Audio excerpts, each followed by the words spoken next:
The price one pays for investigating UFOs can sometimes be more than 22 years of time spent searching and not finding. There are those who believe that pursuing the UFO question may have cost physicist Dr. James McDonald his career, and perhaps more.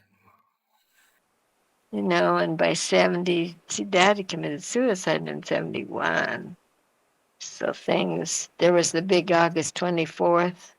That was 70 or 71. That was right about the time Daddy was suicidal. The big demonstration that we all organized for.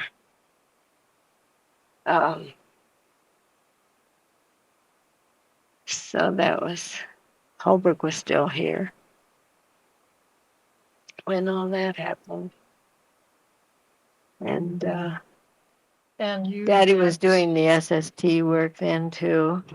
Right. It was the congressional hearing that he came back from. So depressed by. Mm-hmm. And so then when he committed suicide, I went that August to the Oberlin. That's the first Oberlin I went to. I guess people told me to go. And that's when I met Leah and George Novak. He introduced me to Leah. I was 71 in August. That's when I began to go towards the Socialist Workers' Party. And then in 72, I went to join the party in San Francisco. So, and I had that awful, affair with Makoviak, which was a big mistake. Now, you met him through the center? Yeah, down there, Really. And he was in the Communist Party? Yeah, but he was. You know that? Or? Oh, he was a betrayal type of person. He lied to me that he wasn't in the Communist Party. He was in our Young Socialist group. With Holbrook. At the same time, he was in the Communist Party, which no principled person. I mean, that would be just, yeah. So that was a big mistake, getting seduced off into that sector. And it was very bad. But that didn't end until after Daddy was dead, right? Yeah. Not that long after. Kind of blew up. Yeah. Yeah, so that was very bad, very sad. Yeah.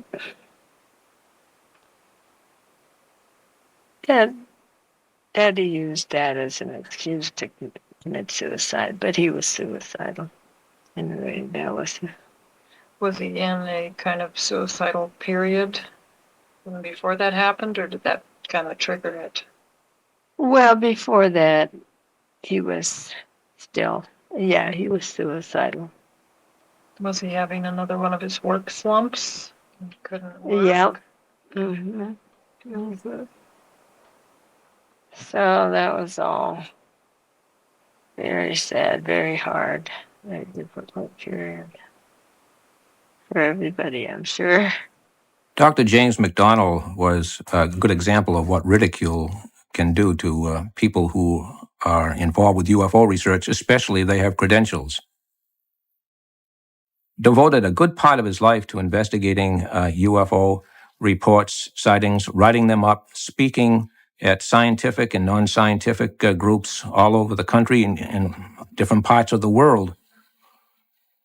Another thing that's common all over the world is the scoffing and ridicule from official sources, from my fellow scientists, largely, well, almost entirely.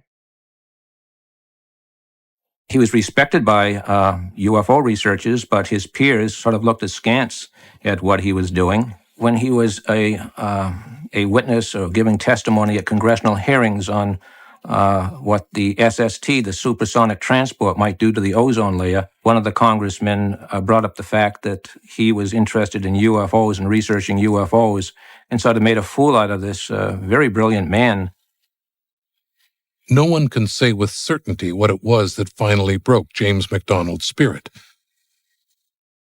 But the ridicule he endured for taking UFOs seriously cannot have helped him in his struggle with his own personal demons.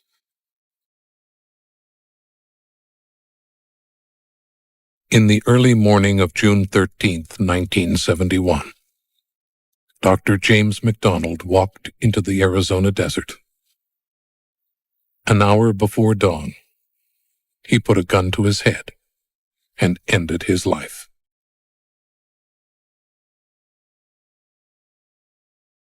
Dr. James McDonald, a ghostly presence who stands at the door to the UFO mystery, greeting us with this reminder: beware all those who enter here. One of my ufological heroes is Dr. James E. McDonald. He was a highly respected atmospheric physicist who attempted to bring the subject of UFOs to the serious attention of both the American public and the established scientific community, much to the detriment of both his professional reputation and personal life. His lectures and writings, which are still available online and in print, ring with passion, insight, intelligence, and anger, and are as timely now as they were back then. He alleged that the members of the National Academy of Science and it's alleged that this member of the National Academy of Sciences, the American Meteorological Society, and the Institute for Atmospheric Physics was murdered, and that the murder was made to look like a suicide. This is the definitive biography on McDonald. It was written by the great Anne Druffel, California resident and now maybe the most senior living UFO researcher. It is superb. It's one of the finest biographies I've ever read, not to mention one of the finest UFO biographies ever written. James McDonald was born in 1920, earned a BA at the University of Omaha, an MS from MIT, and his PhD at Iowa State University. His investigative specialty was cloud physics, but a wide-ranging curiosity led him into other areas of scientific inquiry as well. On a drive through Arizona in 1954, he and three friends had a UFO sighting. It was not life-changing for him, but it was something that he continued to think about, and he did make an official report to the United States Air Force on the proper forms. Never heard back from him. In 1958, however, he began investigating the subject very quietly but in earnest, and affiliated himself with the now defunct National Committee on the Investigation of Aerial Phenomena, aka NICAP. In the process, he grew to feel that neither the Air Force's Project Blue Book nor the scientific community were paying proper attention to this phenomena. The well-published Michigan UFO flap of 1966 only deepened his curiosity and made him all the more interested in conducting his own UFO survey. As a result, he applied for and secured a small grant from the Office of Naval Research to review the Project Blue Book material kept at Wright-Patterson Air Force Base in Ohio. The ONI felt that certain kinds of clouds might be responsible for perceived UFO phenomena, and being an acknowledged credentialed cloud expert, McDonald was given permission and encouraged to look through this material completely. During his visit to the base, he received permission and went through the material, and when he finished it, he requested a photocopy and was told that while he was reading it, it had been reclassified and copies were no longer available.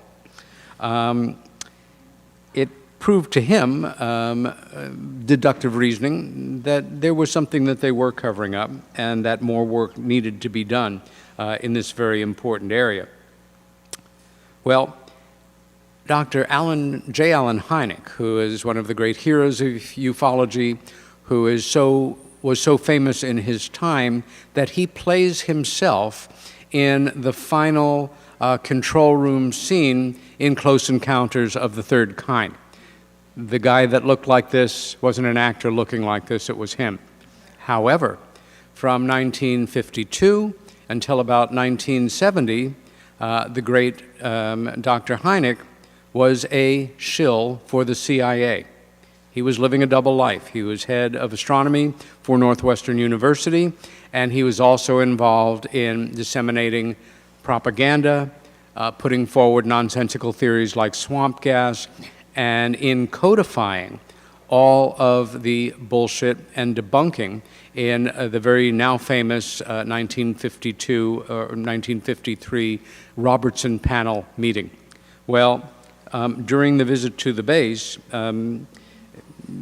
McDonald learned of the level of Hynek's involvement and made a point of confronting him. And as they say in the vernacular, tore him a new one. And this so affected Hynek that it was the factor that he credited with going public and basically saying, I screwed up, and then becoming a champion for the truth.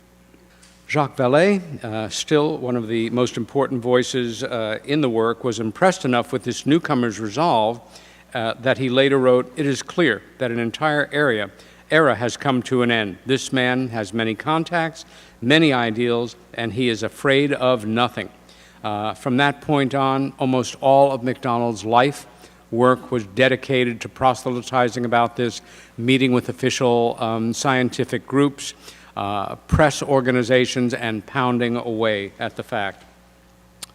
Unfortunately, his criticism of Edward U. Condon, who had headed the Colorado University's review of Project Blue Book and basically said everything's fine, received tremendous ire from him, and he back from Condon.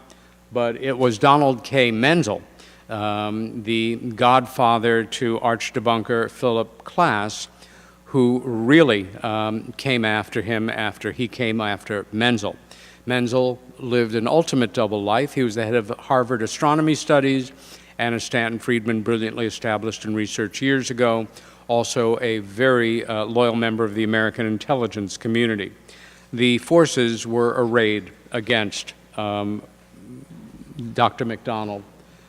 Klass and I had a go-to. I won't give it because we're actually going to not be able to finish this talk. But Klass was nothing if not clever, and he immediately realized his best strategy was not calling names or citing silly things like swamp gas, but he contacted the Navy office that had given a grant to McDonald and informed them that he was loopy about UFOs. The grant was removed. The subject continued to spin against him. In 1970, McDonald was invited to testify before the Senate on hearings about what was called the SST, the supersonic transport, which in fact was the Concorde. And he was talking about the potential for pollution in terms of cloud physics. But when the congressional representatives sitting in on this discussion learned that he thought flying saucers and little green men were real, he was humiliated and brought into a level of, I guess you would call clinical depression. At this point, his wife, who had been tremendously loyal to him, he had estranged her for several years, just obsessed with this subject. My sense is she was a wonderful woman and a great partner, but he cut her off. She fell in love with another man. She approached him about divorce, and he started to plan how he was going to kill himself. He bought a pistol, and he shot himself. And he survived, but he was almost blind. His wife rallied to his side along with their two daughters. They encouraged him in his work. His sight returned enough that he could return to the Department of Atmospheric Physics in Phoenix and worked very hard to make those closest to him understand that he was getting better. In fact, he was just working very hard to make it seem that he was getting better.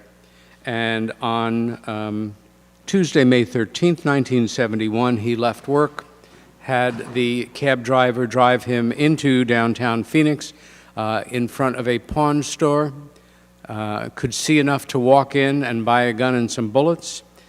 Another cab took him to a remote area out near the desert. He walked a mile to a bridge and shot himself and died.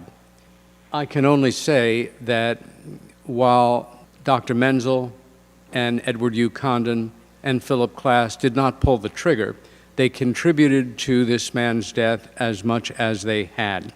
He was a true casualty of courage and UFO truth, and we should always remember him as one of the most important and valuable figures in the work. His obituary